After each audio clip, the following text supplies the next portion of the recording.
Hi everybody, she is Michelle Sheather from Australian Greens and she was here for the Gender Equity Toolkit workshop.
Michelle, can you talk about your country, green politics, and gender equity toolkit?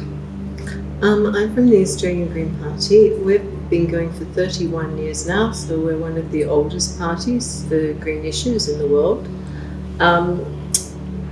We are part of the Global Greens Network and part of the Asia Pacific Greens Federation, of which India is also in the same federation.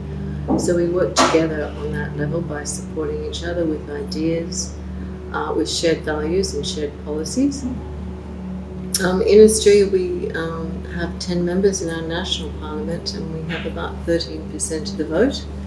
And we have members at local government and state government. So every level of politics, the Australian Greens have active, dynamic representatives in touch with the membership of the party. And this is something that's quite different from other conventional parties that's unique to the Green Party. One of our key foundations is participatory democracy, where everybody's opinion counts, everybody has an input through their local group, and their voice is heard and listened. We also believe in very diverse politics with no prejudice against people on race, religion, sexual preference, gender equity issues. And we also are working for an ecologically preserved world, because we're at a juncture in human history where if we keep going with the production practices and the consumption levels we have on a global scale, we as the human race, as well as all of the ecosystems on the planet, are greatly under threat. So we want to revert to keeping ecological systems intact and preserving our environment. We also believe in social justice, fair equity principles for all, and non-violence. And non-violence means non-violence practices in what we do. It also means that we do not want to see governments based on military power, and that countries, including India, should apply by bans on nuclear weapons, chemical weapons, and not be part of the arms race. And those funds instead could be well diverted into education, literacy programs, healthcare and housing for people that need it. I'm here in India at the moment. I've just attended the India Green Party's second national conference in Noida, in Uttar Pradesh, on November 1, and in developing an India Greens Party women's network so that women also feel empowered and trained and ready to take on roles at all levels of government and within the party as well. And this is an important development in any party, and it's especially important in India at this time. So, would you like to say more about why we need women in politics? Because women are there, but why do you think we need more and more women? So India has one of the lowest percentage of women in parliament in the Asia Pacific region and indeed the world. So it's important for India to catch up with global trends. India is lagging behind on global trends. Where India might be ahead in some of the technology revolution, it's really behind on women in positions, on boards, executives, and definitely women in parliament, and at every level of government, from state to local to federal government. We've found when women are in parliament and are respected in parliament, that it does change the dynamic of parliament. Women bring a different voice to parliament that is not there. Women look at issues that perhaps have not been looked at to the same degree, in the same depth, and would come from a different perspective.